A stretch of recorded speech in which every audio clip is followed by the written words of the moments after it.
어머님, 요즘 생활이 많이 빠듯해서요. 식탁을 정리하던 손이 멈췄습니다. 이번엔 또 무슨 말을 하려고 일어나 싶었습니다. 하지만 애써 무심한 척 대답했습니다. 그래서? 며느리는 기다렸다는 듯 한숨을 쉬며 말을 이었습니다.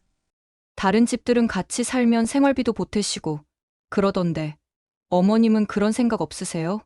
순간 어이가 없어서 멀뚱히 며느리를 바라보았습니다. 그럼 넌 그런 생각 없었니? 다른 집들은 며느리가 시어머니한테 이렇게 대놓고 돈 달라는 일도 없을 텐데. 며느리의 얼굴이 순간 굳어졌습니다. 하지만 곧 억지 웃음을 지으며 태연하게 말을 이어갔습니다. 아휴, 어머님.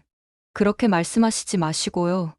요즘 세상엔 다들 이렇게 현실적으로 살잖아요. 저희도 많이 힘들어요.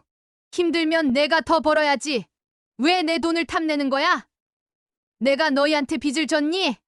며느리는 그제야 슬슬 본색을 드러내기 시작했습니다.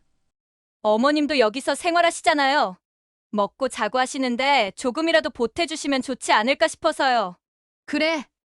그럼 너도 여기서 먹고 자는데 나한테 월세라도 내야 하는 거 아니니? 그 순간 며느리의 표정이 확 변했습니다. 애써 웃던 입술이 삐죽 올라가더니 말투도 더욱 날카로워졌습니다. 어머님, 너무 그렇게 말씀하시면 곤란해요. 저희가 어머님 모시느라 얼마나 고생하는데요. 고생. 저도 모르게 비웃음이 나왔습니다. 내가 고생하는 게 뭐가 있는데? 내가 집안일 다 하고 내가 손 하나 까딱하는 것도 못 봤는데 고생은 내가 했지. 내가 한 게 아니라. 며느리는 이제 아예 화가 난 얼굴이었습니다. 그렇게 말씀하시면 곤란해요. 어머님도 현실적으로 생각해 보세요.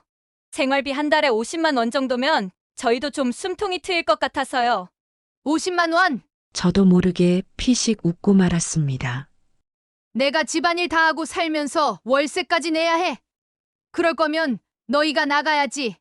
며느리는 당황한 듯 잠시 말을 멈췄습니다.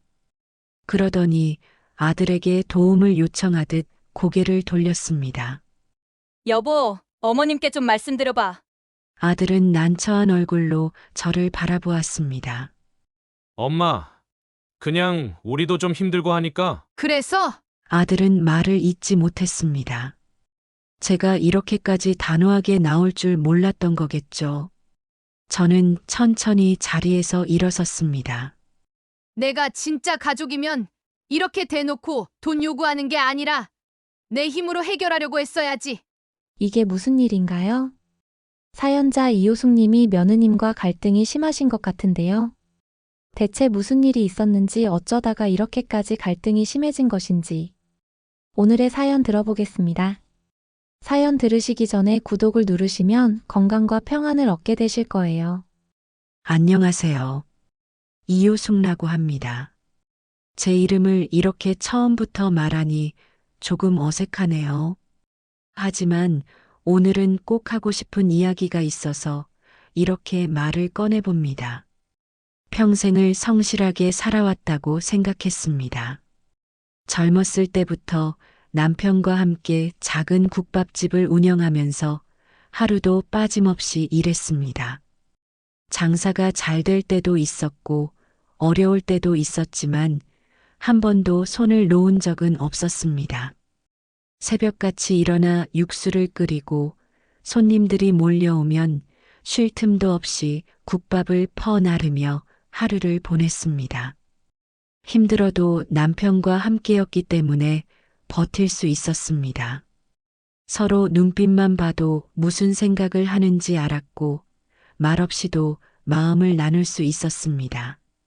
장사가 끝나고 남편과 국밥 한 그릇을 나눠 먹으며 하루를 정리하는 시간이 유일한 휴식이었죠. 그 작은 행복이 삶을 지탱하는 힘이 되어 주었습니다. 그렇게 악착같이 돈을 모았고 덕분에 아들 태훈이를 대학까지 보낼 수 있었습니다. 어릴 때부터 똑똑하고 야무졌던 아들이었기에 남편과 저는 더 애정을 쏟았습니다. 혹시라도 부족한 것 없이 잘하게 하고 싶어서 남들이 다 하는 과외도 시키고 용돈도 넉넉히 쥐어줬습니다. 저희는 배고파도 참을 수 있었지만 아들이 부족한 환경에서 자라는 건 도저히 참을 수 없었습니다. 아들이 대학을 졸업하고 좋은 회사에 취직했을 때 마치 저희 인생이 보상받는 기분이 들었습니다. 드디어 아들이 자리를 잡았구나 싶었고 이제 저희도 좀 쉬어도 되겠다고 생각했습니다. 하지만 그런 행복도 오래가지 못했습니다. 남편이 갑작스럽게 세상을 떠났습니다. 어느 날 갑자기 쓰러졌고 그 길로 다시는 눈을 뜨지 못했습니다. 모든 게 순식간이었습니다. 아들은 직장이 바쁘다는 이유로 장례식장에 겨우 얼굴만 비추고 다시 떠나버렸습니다. 남편 없이 남겨진 현실이 너무 막막했지만 아들이 있으니 버틸 수 있겠다고 생각했습니다. 하지만 그 기대가 얼마나 어리석었는지 깨닫기까지는 오랜 시간이 걸리지 않았습니다. 혼자가 된 뒤로 국밥집도 접었습니다. 남편 없이 그곳을 지키는 것이 힘들었고 손님들과 나누던 정겨운 대화도 더는 위로가 되지 않았습니다. 아들은 그런 저를 걱정하는 듯 했지만 결국 하는 말은 하나였습니다. 혼자 계시는 것보다 같이 사는 게 낫지 않겠냐고. 처음엔 그 말이 그렇게 반가울 수 없었습니다. 아들이 가족을 생각해 주는구나 싶었고 이젠 정말 의지할 곳이 있겠다는 생각이 들었습니다. 하지만 아들의 말과 달리 며느리 유진이의 얼굴에는 환영하는 기색이 전혀 없었습니다.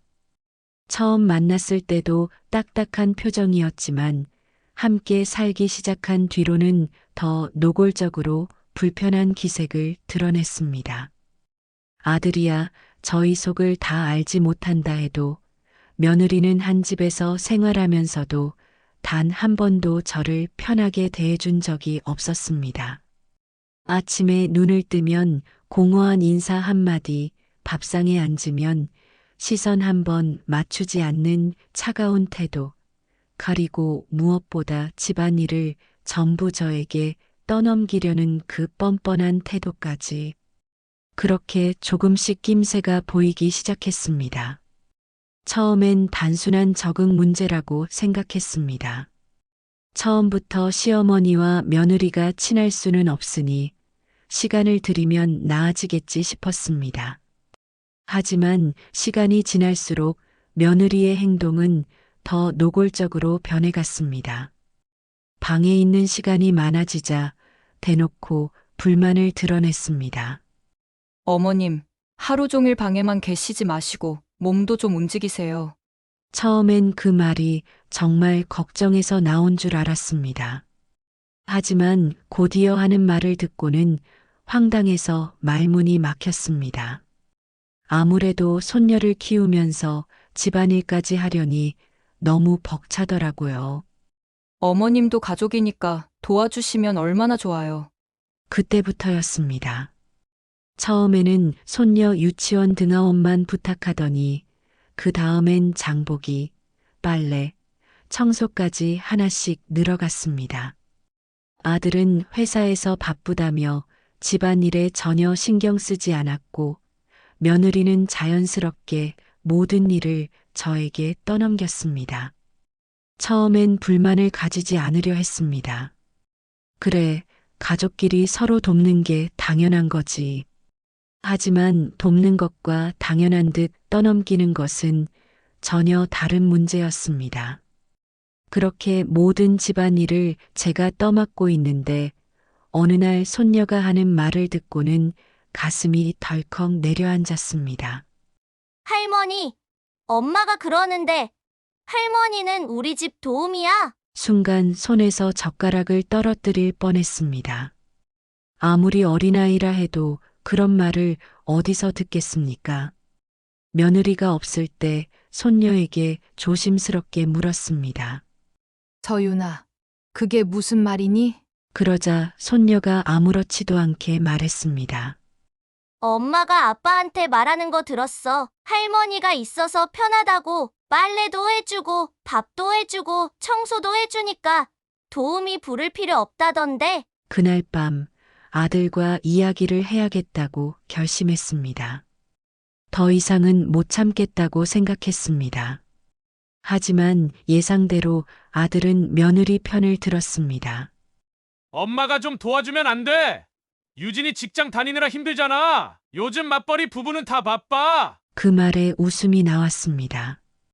기가 막혀서 헛웃음이 절로 나왔습니다. 제가 지금까지 한 게 도와주는 게 아니면 도대체 얼마나 더 해야 도와주는 거냐고 되물었습니다.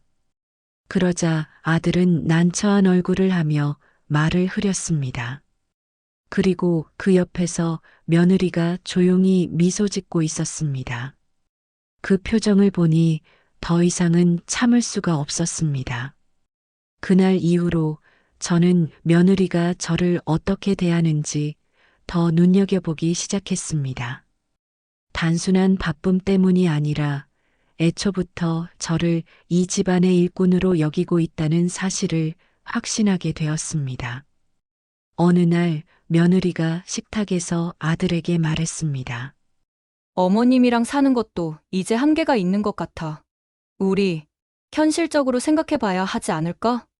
그 말을 듣는 순간 머릿속이 하얘졌습니다. 이게 무슨 뜻인지 너무나도 뻔히 알겠더군요. 며느리가 말한 현실적인 생각이란 대체 무엇인지 저는 뻔뻔한 얼굴을 바라보며 되물었습니다. 며느리의 말에 헛웃음이 나왔습니다. 현실적으로 생각해 보자고 이제야 본심을 드러내는 건가 싶었습니다. 어머님도 이제 연세가 있으시고 저희도 부담이 되니까 요양원 같은 것도 고려해 보면 어떨까 싶어요. 며느리는 조심스럽다는 듯 말했지만 얼굴에는 전혀 미안함이 보이지 않았습니다. 마치 오래전부터 계획이라도 했다는 듯이 태어난 모습이었습니다. 순간 가슴속에서 뜨거운 것이 치밀어 올랐습니다. 나는 평생을 자식을 위해 희생하며 살아왔다. 남편과 함께 국밥집을 운영하며 손이 부르트도록 일했고 쉬는 날도 없이 가게에 나갔어. 남들은 해외여행을 간다. 노후를 준비한다 할 때 나는 오직 아들 하나만 바라보며 살아왔다. 그 덕분에 아들이 대학을 졸업하고 좋은 직장에 들어갔는데. 그런데 이제 와서 필요 없으니 나를 버리겠다는 거냐?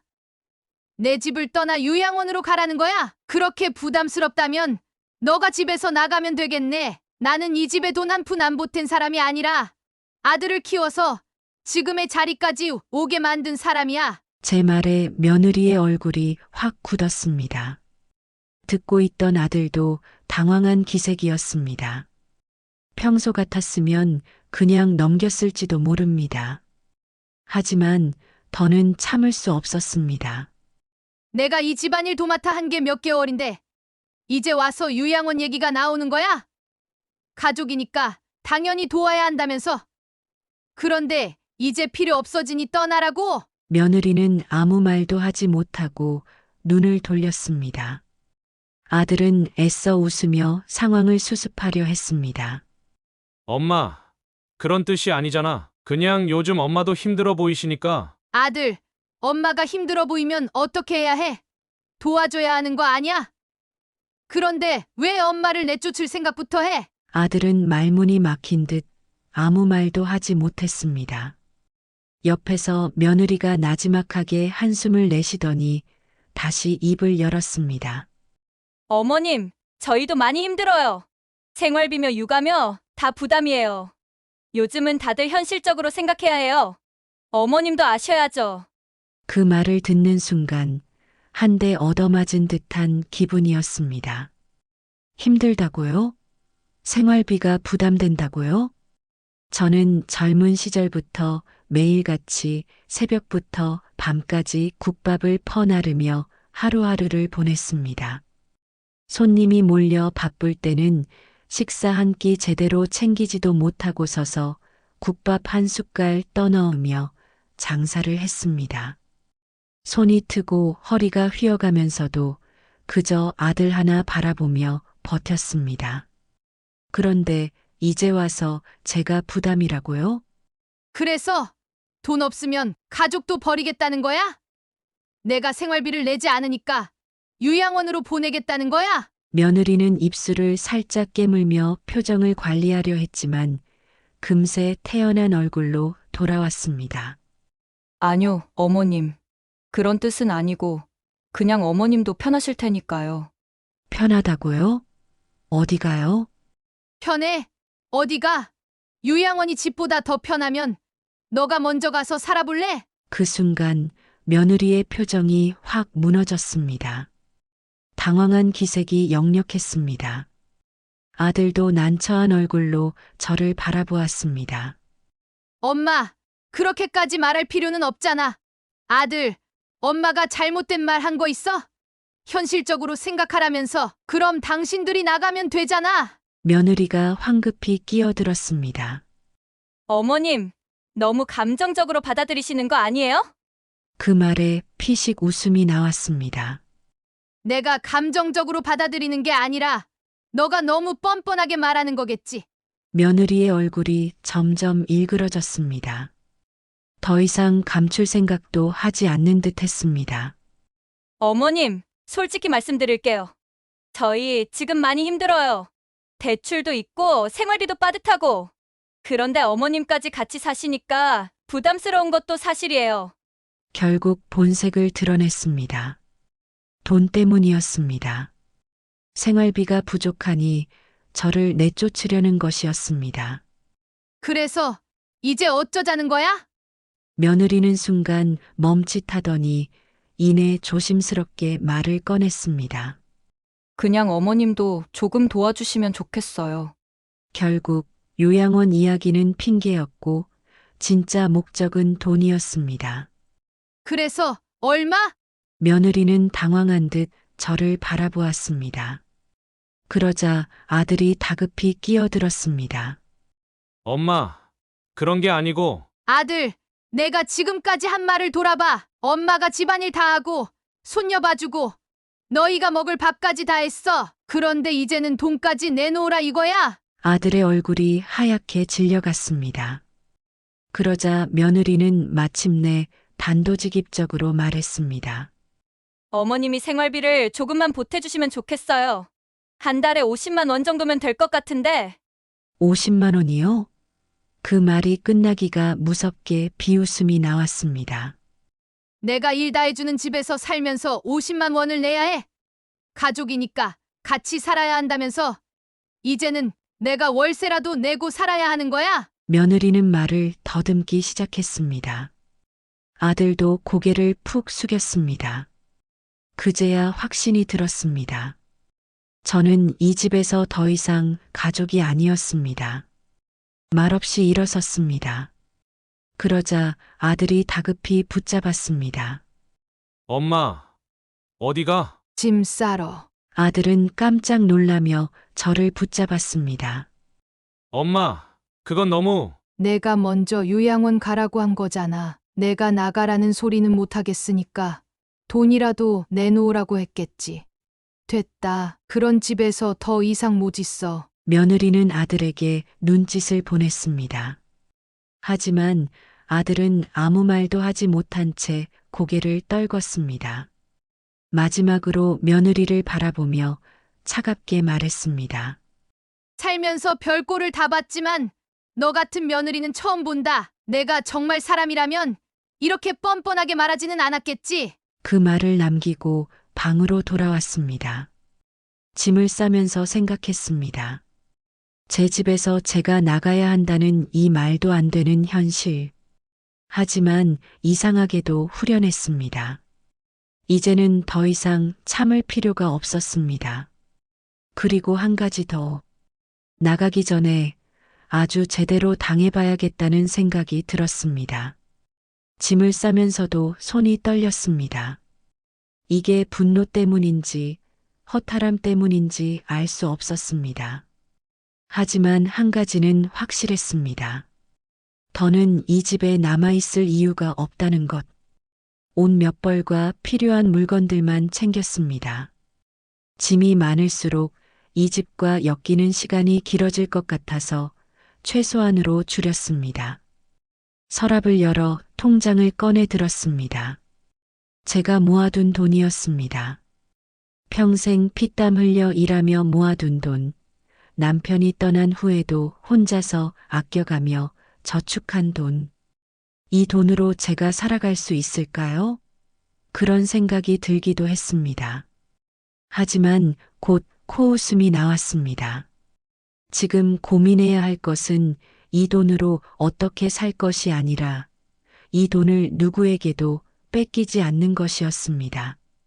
방문을 열고 나가려는데 거실에서 들려오는 목소리에 발걸음이 멈췄습니다.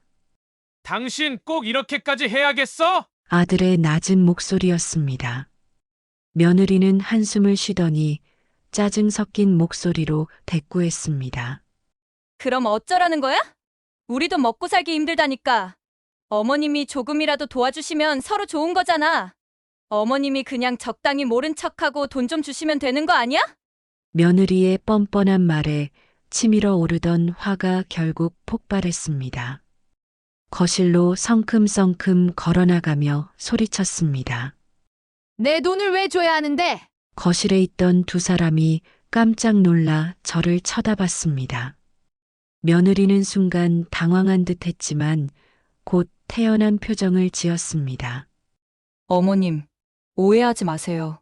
저희가 너무 힘드니까 그냥 조금만 보태주시면 좋겠다는 뜻이었어요. 오해? 아니, 정확히 들었는데 적당히 모른 척하고 돈 주면 좋겠다고 했잖아. 어머님, 말 끊지 마. 그 돈 어디서 굴러온 돈인 줄 알아? 남편이랑 죽어라 일해서 뼈 빠지게 벌어놓은 돈이야. 그걸 당신이 뭐라고 가져가려 해? 며느리는 표정을 바꾸더니 짜증을 감추지 않았습니다. 어머님, 그렇게 말씀하시면 저희도 할 말 많아요. 저희도 직장 다니면서 힘들게 살고 있는데 어머님이 좀 도와주시면 얼마나 좋아요? 도와달라고? 그럼 너가 나한테 도와준 건 뭐냐? 그야, 입 다물어. 내가 여기서 집안일 도맡아 했어. 손녀 유치원 보내고 데려왔고 밥까지 차려줬다. 근데 이제는 돈까지 내놓으라고? 어디서 그런 배운 데 없는 소리를 하는 거냐? 며느리의 표정이 차갑게 굳었습니다. 아들은 옆에서 어쩔 줄 몰라 했습니다. 하지만 상관없었습니다. 저는 더 이상 참을 생각이 없었으니까요. 그리고 결정적인 한 방을 날릴 때가 됐습니다. 너 대출이 많다고? 어디 한번 보자. 며느리는 눈을 피하며 어색한 웃음을 지었습니다. 어머님이 그런 것까지 신경 쓰실 필요 없어요. 저희가 알아서 할 테니까. 알아서 하긴. 나 속여서 내 돈 빼갈 생각이었지? 요양원 운운한 것도 생활비 타령한 것도 다 그 빌어먹을 대출 때문이라면서. 아들의 얼굴이 하얗게 질렸습니다. 엄마, 무슨 소리야? 뭐긴 뭐겠어. 네 마누라가 대출 잔뜩 끼고도 티도 안 내고 살면서 나한테 돈을 못 받아낼 것 같으니 쫓아내려고 한 거지. 아들은 헛웃음을 지으며 며느리를 쳐다봤습니다. 유진아, 이게 무슨 말이야? 며느리는 당황한 기색이 역력했지만 곧 억울한 표정을 지었습니다. 여보, 오해하지 마. 그냥 우리도 빠듯해서 그런 거지. 나쁜 뜻은 아니었어. 나쁜 뜻이 아니라고? 웃기고 있네. 제가 비웃으며 통장을 손에 꼭 쥐었습니다. 내 돈 한 푼도 못 가져갈 거야. 그리고 나 이 집에서 나가. 앞으로 날 찾지도 마. 아들이 다급히 저를 붙잡았습니다. 엄마, 그러지 마. 엄마까지 나가면 나 어떡해? 그제야 알았습니다. 아들도 결국 자기 입장만 걱정하고 있다는 걸. 제가 나가면 자기 가정이 흔들릴까봐 걱정하는 거겠죠. 한심하다. 걱정하지 마. 내 걱정해줄 엄마는 여기 없으니까. 그 말을 남기고 방으로 돌아왔습니다. 짐을 마저 챙기면서도 손이 떨렸습니다. 화가 나서인지 아니면 이 모든 상황이 씁쓸해서인지 알 수 없었습니다. 하지만 후회는 없었습니다. 오히려 속이 시원했습니다. 이제 남은 건 이 집을 떠나는 것 뿐이었습니다. 그리고 제 돈을 노린 그 빌어먹을 며느리에게 더 큰 벌을 줄 방법을 찾아야 했습니다. 짐을 싸면서도 머릿속이 복잡했습니다. 이렇게 나가는 게 맞는 걸까요? 아니면 끝까지 남아서 저들 앞에서 버티는 게 맞을까요? 하지만 이미 저를 이 집에서 내몰려 했던 사람들과 한 공간에 있는 것만으로도 숨이 막혀왔습니다. 가방을 여미고 방문을 열었습니다. 거실에 나오자마자 며느리와 눈이 마주쳤습니다. 여전히 뻔뻔한 얼굴이었습니다. 저를 보면서도 미안한 기색 하나 없이 팔짱을 끼고 있었습니다. 어머님, 정말 나가시려는 거예요? 며느리는 한숨을 내쉬며 마치 제가 철없는 행동을 하는 사람인 것처럼 말했습니다. 나가야지. 더 이상 이 집에 있을 이유가 없으니까. 그럼 생활비 문제는 어떻게 하시려고요?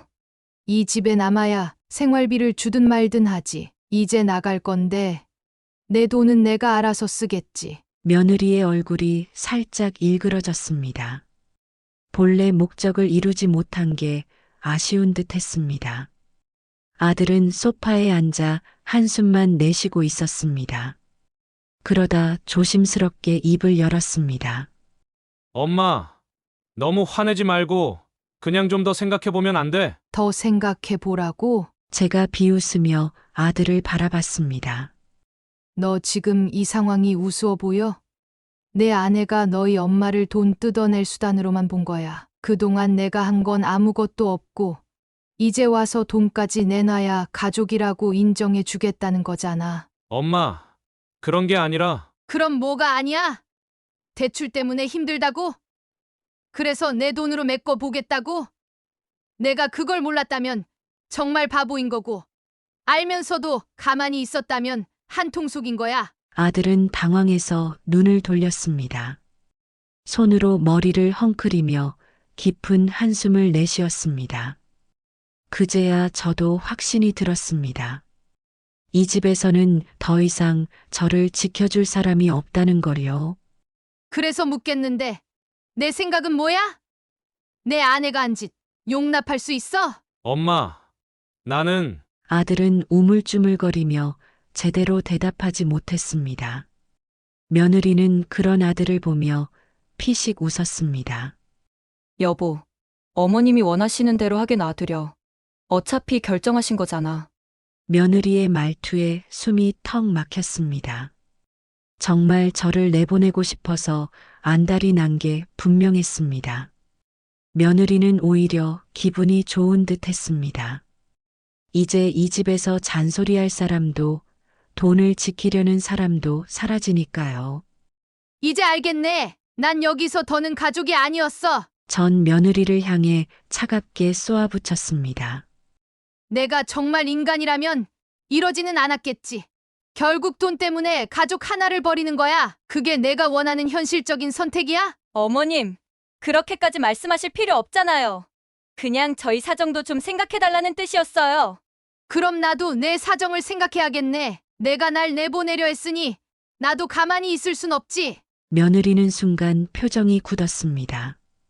어머님, 그게 무슨 말씀이세요? 내가 그동안 당한 게 있는데 그냥 넘어갈 것 같아. 며느리는 애써 태연한 척했지만 손끝이 살짝 떨리는 게 보였습니다. 아들이 다급하게 끼어들었습니다. 엄마, 제발 그냥 조용히 나가면 안 돼. 서로 감정 상하지 않게. 조용히 나가라고? 아니, 이 집에서 조용해야 하는 건 내가 아니라 내 아내야. 그 말에 며느리가 버럭 화를 냈습니다. 어머님, 대체 왜 이러시는 거예요? 왜? 내가 잘못한 건 없고 나만 가만히 있어야 해? 내 돈 빼앗으려 한 거, 대출로 집안 기울어지게 한 거, 그거 다 내 짓이잖아. 근데 왜 내가 조용히 나가야 해? 며느리는 당황한 기색이 역력했습니다. 어머님, 도대체 뭘 하시겠다는 거예요? 그건 내가 앞으로 잘 보라고. 내가 만든 결과가 어떻게 돌아오는지. 전 그 말을 남기고 거실을 빠져나왔습니다. 현관문 앞에서 신발을 신으며 아들을 마지막으로 바라봤습니다. 나중에 후회하지 말아라. 내가 정말 지켜야 할 게 뭐였는지. 시간이 지나면 깨닫겠지. 아들은 아무 말도 하지 못하고 고개를 숙였습니다. 전문을 열고 밖으로 나왔습니다. 차가운 공기가 얼굴을 스쳤습니다. 숨을 크게 들이마셨습니다. 이제 시작이었습니다.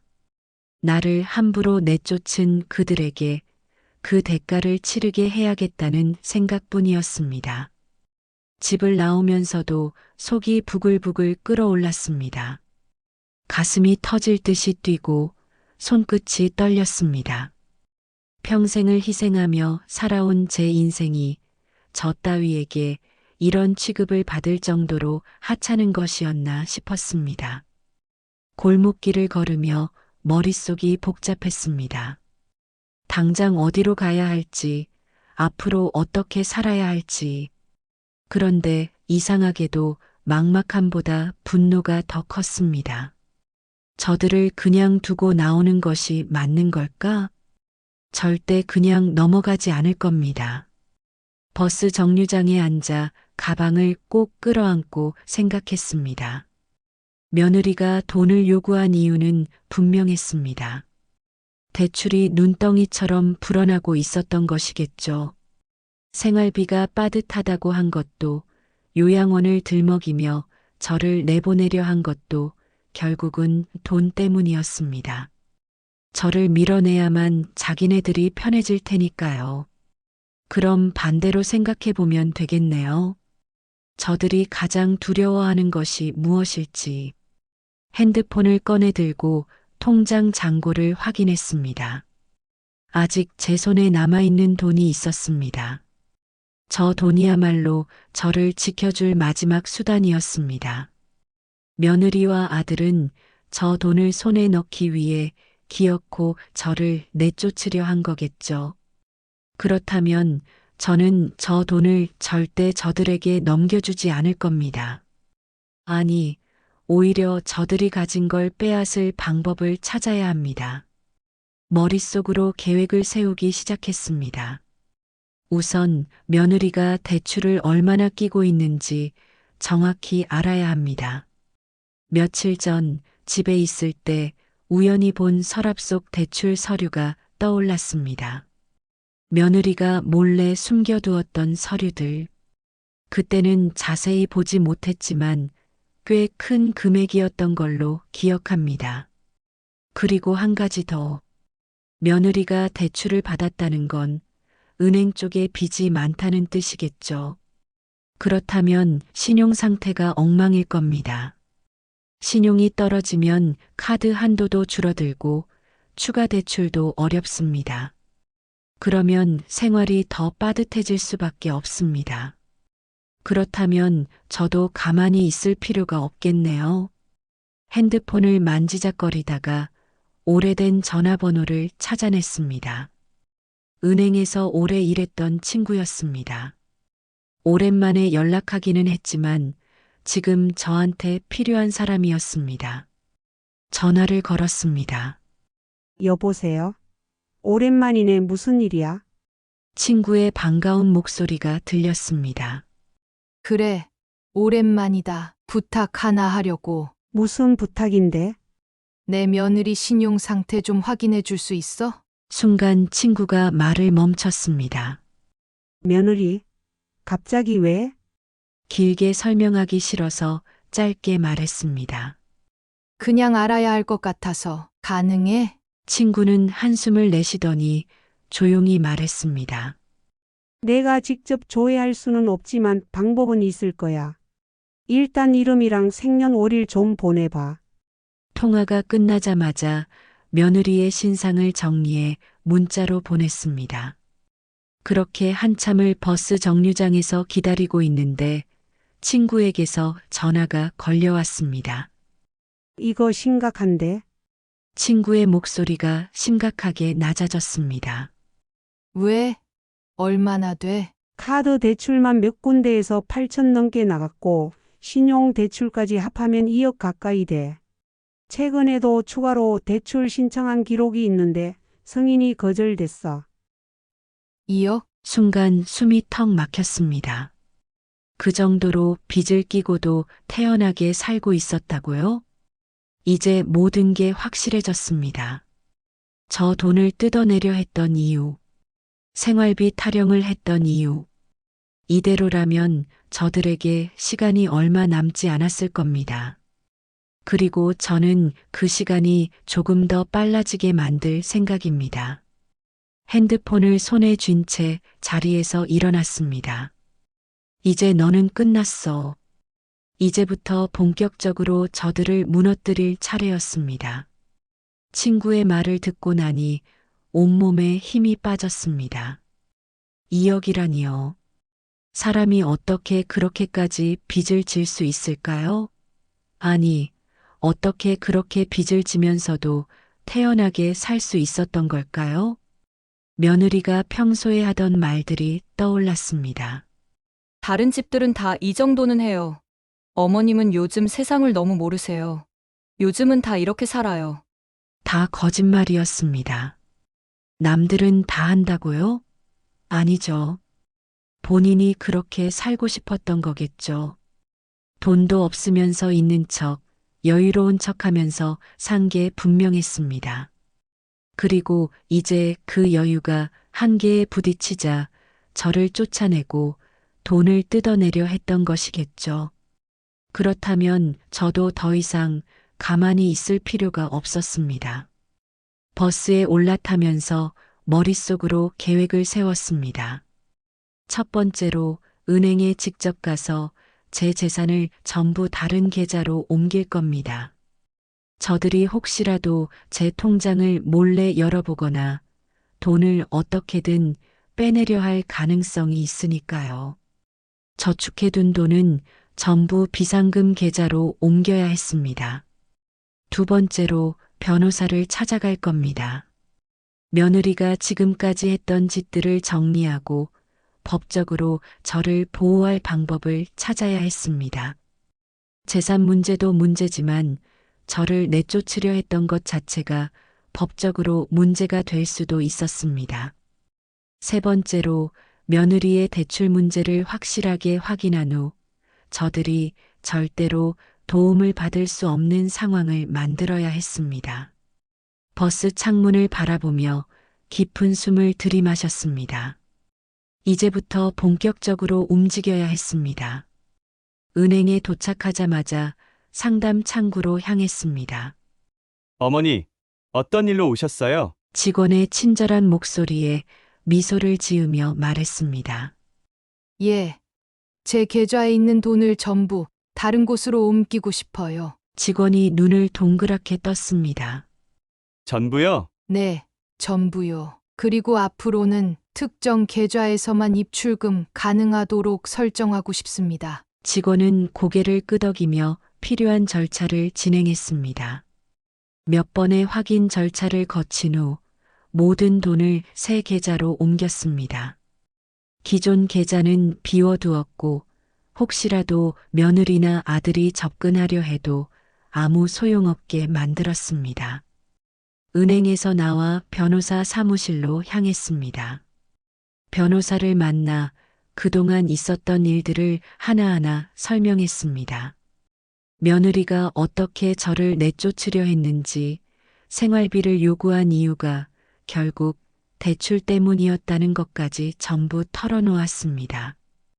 변호사는 제 이야기를 들으며 고개를 끄덕였습니다. 어머님, 이 상황이라면 법적으로 대응할 방법이 몇 가지 있습니다. 우선 며느리와 아드님이 어머님 재산에 손을 대지 못하도록 법적으로 보호 조치를 취할 수 있어요. 혹시라도 어머님 동의 없이 돈을 인출하려 하거나 재산을 빼돌리려 하면 바로 법적 대응이 가능합니다. 그 말을 듣자 마음이 한결 가벼워졌습니다. 그러면 그렇게 진행해 주세요. 저도 더 이상 당하고만 있진 않을 겁니다. 변호사는 미소를 지으며 서류를 정리했습니다. 네, 그렇게 하겠습니다. 그리고 혹시 며느리 쪽에서 추가로 금전적인 요구를 하거나 이협적인 행동을 하면 바로 저에게 연락 주세요. 그렇게 모든 준비를 마치고 변호사 사무실을 나왔습니다. 이제 남은 건 저들이 제게 다시 손을 뻗치지 못하게 확실히 경고하는 것뿐이었습니다. 핸드폰을 꺼내 아들에게 전화를 걸었습니다. 전화가 몇 번 울리더니 아들이 받았습니다. 엄마, 무슨 일이야? 목소리에 긴장감이 묻어 있었습니다. 분명 며느리와 이야기하며 어떻게 해야 할지 고민하고 있었겠죠. 어디니? 집인데 왜? 다음 주에 보자. 엄마, 갑자기 왜? 다음 주에 변호사랑 같이 갈 거니까 그때 보자. 변호사? 아들의 목소리가 흔들렸습니다. 며느리도 분명 옆에서 듣고 있겠죠. 그래. 변호사랑 같이 가서 이야기할 거야. 앞으로 내 재산에 손대려고 하면 어떻게 되는지 확실히 알려줄 생각이니까. 엄마, 우리 그냥 대화로 풀면 안 돼? 대화? 저도 모르게 헛웃음이 나왔습니다.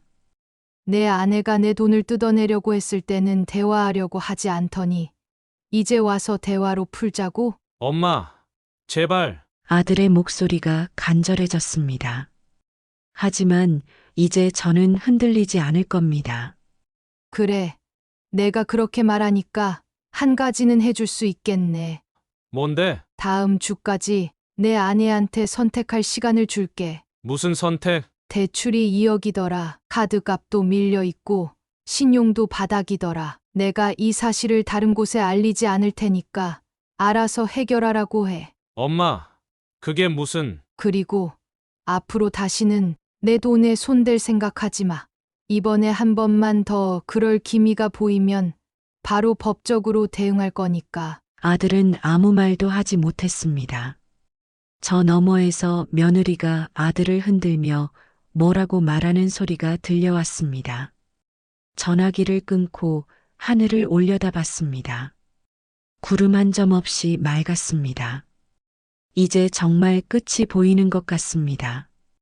저들이 제게 저지른 일, 그리고 그에 대한 대가 이제 곧 치르게 될 차례였습니다.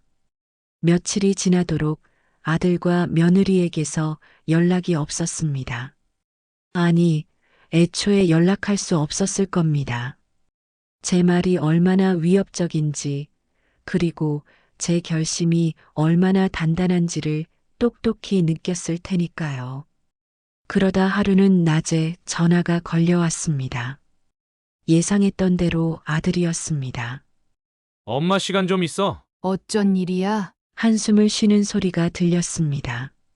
망설이다가 어렵게 말을 꺼내는 듯 했습니다. 그냥 한번 얼굴 보고 이야기할 수 있을까 해서. 딱히 보고 싶은 생각은 없었지만 이 기회에 확실히 끝을 내야겠다는 생각이 들었습니다. 좋아. 그럼 집 근처 카페에서 보자. 장소를 정하고 전화를 끊었습니다. 얼마 지나지 않아 카페 문이 열리더니 아들이 들어왔습니다. 그런데 얼굴이 말이 아니었습니다. 몇 년은 늙어 보였습니다. 그동안 제대로 잠도 못 잔 얼굴이었습니다. 저를 보더니 작은 목소리로 말했습니다. 엄마, 대답하지 않고 가만히 있었습니다. 아들이 커피 한 잔을 시켜놓고도 한참을 머뭇거렸습니다. 그리고 결국 어렵게 말을 꺼냈습니다. 엄마, 우리 너무 힘들어. 한숨이 나왔습니다. 너희가 힘든 건 알고 있어. 하지만 그래서 날 내쫓고 내 돈을 빼앗으려 했던 건 변명이 되지 않아. 아들은 고개를 숙였습니다. 나도 몰랐어. 유진이가 그렇게까지 빚이 있는 줄. 거짓말하지 마. 내가 몰랐을 리 없어. 그동안 생활이 얼마나 빠듯했는데 정말 내가 그걸 눈치 못 챘을까? 아들은 아무 말도 하지 못했습니다. 솔직히 말해. 내 아내가 내 돈을 가져가려고 했을 때 너는 뭐 했어? 그걸 맡기는 했어. 그건 결국 한숨만 쉬며 고개를 저었습니다. 전 커피를 한 모금 마신 후 말했습니다. 내 아내가 그동안 어떻게 살았는지 난 다 알고 있어. 대출 2억, 신용불량자 수준으로 떨어진 신용 등급. 그게 뭔 줄 알아? 아들은 힘없이 고개를 끄덕였습니다. 그래. 이제 와서 깨닫겠지. 하지만 그걸 깨닫기에는 너무 늦었어. 엄마, 제발. 뭘 제발이야. 지금 나한테 뭐라도 해달라고 하려는 거야? 아들은 아무 말도 하지 못했습니다. 대출. 이제 막을 방법이 없지. 너희 앞으로 들어오는 돈은 카드 값으로 다 빠져나갈 테고, 추가 대출도 안 될 거고. 그 말을 듣자 아들의 얼굴이 창백해졌습니다. 내가 내 아내한테 말했어. 알아서 해결하라고. 내 아내가 어떻게 했을 것 같아? 아들은 숨을 들이마시더니 조심스럽게 말했습니다. 친정에 갔어. 그래. 그럴 줄 알았다. 친정으로 가서 돈을 받아보려 했겠지. 그런데 그렇게 쉽게 받을 수 있었을까? 그게 잘 됐을까? 아들은 고개를 저었습니다. 장모님도 화를 많이 내셨대. 처음엔 돈을 빌려줄까 했는데 유진이가 대출을 어디다 썼는지 듣고는 손도 못 대겠다고 했대. 그럼 이제 방법이 뭐가 남았는데? 아들은 한참을 고민하다가 마침내 솔직하게 말했습니다. 집을 팔아야 할지도 몰라. 이제야 말이 통하는군요. 전 차가운 미소를 지으며 말했습니다. 그럼 팔아. 아들의 눈이 휘둥그레졌습니다. 엄마, 그게 무슨 말이야? 너희가 감당할 수 없는 빚을 졌잖아. 그러면 방법은 하나뿐이지. 내가 내 손으로 해결하는 거야. 그 말에 아들은 한동안 아무 말도 하지 못했습니다. 그리고 결국 믿기지 않는다는 듯한 얼굴로 중얼거렸습니다. 엄마 정말 그렇게까지 하라고? 내가 내 인생 책임져야 해? 난 내 인생 책임질 만큼 한 사람이고, 이제 내 인생 찾아서 살려고 해. 아들은 그제야 모든 걸 깨달은 듯 고개를 푹 숙였습니다. 내가 마지막으로 조언 하나 해줄까? 아들이 힘없이 고개를 끄덕였습니다. 내가 정말 가족을 지키고 싶으면 아내부터 정신 차리게 해. 아니면 그냥 너도 같이 끝장나는 거야. 아들은 아무 대답도 하지 못했습니다. 그렇게 저는 자리에서 일어나 나왔습니다. 카페 문을 열고 나오는 순간 가슴이 시원해졌습니다. 이제 정말 끝이 보였습니다. 그리고 며칠 뒤 결국 집이 부동산의 매물로 나왔다는 소식을 들었습니다. 며느리는 그 후로 다시는 제 앞에 나타나지 않았습니다. 저는 제 돈을 지켰고 제 삶을 되찾았습니다. 그리고 한 가지를 확실히 깨달았습니다. 돈보다 소중한 것은 따로 있다는 것을요. 그 이후에 제가 따로 구한 작은 전셋집에 처음 들어섰을 때 마음이 묘했습니다. 텅 빈 공간에 저 혼자 서 있었지만 그동안의 무거웠던 공기와는 달랐습니다. 조용했고 평온했고 무엇보다도 자유로웠습니다. 이제 더 이상 며느리와 아들은 신경 쓰지 않고 오롯이 제 공간, 제 시간이 생겼다는 사실이 실감이 났습니다. 가만히 방 한가운데 서서 천천히 주위를 둘러보았습니다. 큰 평수가 아니었지만 혼자 살기엔 충분했습니다. 창문으로 들어오는 햇살이 따뜻했고 부엌도 아담해서 좋았습니다. 무엇보다도 이곳에서는 누구도 저에게 잔소리를 하지 않았습니다. 짐을 하나씩 정리하며 새롭게 시작하겠다는 다짐을 했습니다. 다시는 누구의 눈치도 보지 않고 누구에게 휘둘리지 않겠다고요. 며칠 동안 정리를 하며 시간을 보내다 보니 문득 바깥이 궁금해졌습니다. 그동안 집 안에만 갇혀 살았던 것처럼 느껴졌습니다. 이제는 제 발로 걸어나가고 싶었습니다. 작은 도서관이 근처에 있다는 걸 알게 되어 한번 가보기로 했습니다. 책을 좋아했지만 결혼하고 살면서 제대로 읽어본 적이 없었습니다. 언제나 바쁘게 살았고 늘 가족을 먼저 챙기느라 정작 제 취미 하나 제대로 가져보지 못했으니까요. 도서관 문을 열고 들어서자 책 냄새가 먼저 반겼습니다. 차분한 분위기가 마음에 들었습니다. 가볍게 책을 몇 권 골라 들고 자리에 앉았습니다. 오랜만에 펼쳐본 활자가 눈에 들어왔고 조용히 책을 읽는 시간이 무척 편안하게 느껴졌습니다. 그때 한쪽에서 조용히 이야기를 나누는 소리가 들려왔습니다. 몇몇 사람들이 모여 대화를 나누고 있었습니다. 자세히 보니 책을 읽고 서로의 생각을 나누는 모임 같았습니다. 그 모습을 보고 있자니 문득 저도 저런 모임에 한번 가보고 싶다는 생각이 들었습니다. 그동안은 집과 시장, 집과 병원만 오가던 삶이었는데 이제는 새로운 사람들을 만나고 싶어졌습니다. 용기를 내서 도서관 직원에게 물었습니다. 혹시 저 모임 누구나 참여할 수 있나요? 직원이 반갑게 웃으며 고개를 끄덕였습니다. 네, 물론이죠. 독서 모임이에요. 한 달에 2번 모여서 같은 책을 읽고 이야기 나누는 자리예요. 관심 있으시면 다음 모임 때 오셔도 돼요. 다음 모임 날짜와 장소를 메모해 두고 도서관을 나섰습니다. 생각보다 발걸음이 가벼웠습니다. 그렇게 첫 독서 모임에 참여했습니다. 처음엔 낯설었지만 사람들은 따뜻했고 이야기는 재미있었습니다. 책을 읽고 각자의 생각을 나누는 시간이 무척 즐거웠습니다. 모임을 마치고 나오는 길에 한참을 웃고 있다는 걸 깨달았습니다. 그 후로 독서 모임은 저의 새로운 일상이 되었습니다. 책을 읽고 사람들과 대화를 나누며 조금씩 활기를 찾아갔습니다. 그러다 우연히 문화센터에서 하는 다양한 프로그램을 알게 되었습니다.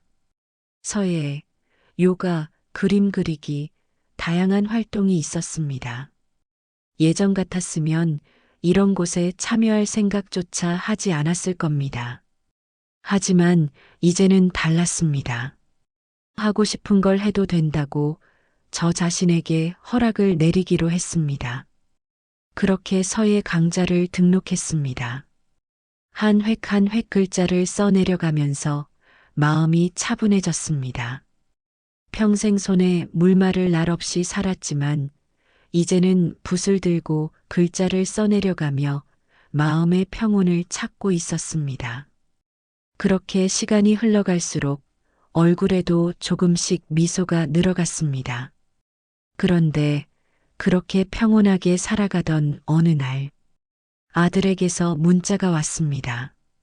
엄마, 잘 지내? 잠시 핸드폰을 바라보다가 한숨을 내쉬었습니다. 잘 지내냐고? 아내 단속은 잘 시킨 거니? 그동안 한 번도 안부를 묻지도 않더니 이제 와서 무슨 일이기에 연락을 한 걸까요? 그리고 이어지는 문자. 우리 한번 볼 수 있을까? 순간 피식 웃음이 나왔습니다.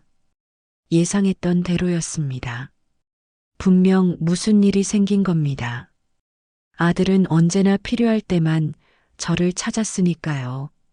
문자를 한참 바라보다가 아무런 대답도 하지 않았습니다.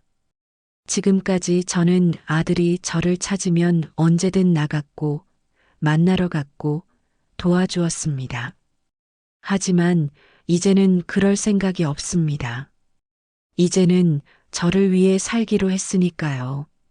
창밖을 바라보며 차를 한 모금 마셨습니다. 그렇게 저는 자유를 만끽하고 있었습니다. 오늘의 사연 들으시고 어떤 생각이 드셨나요?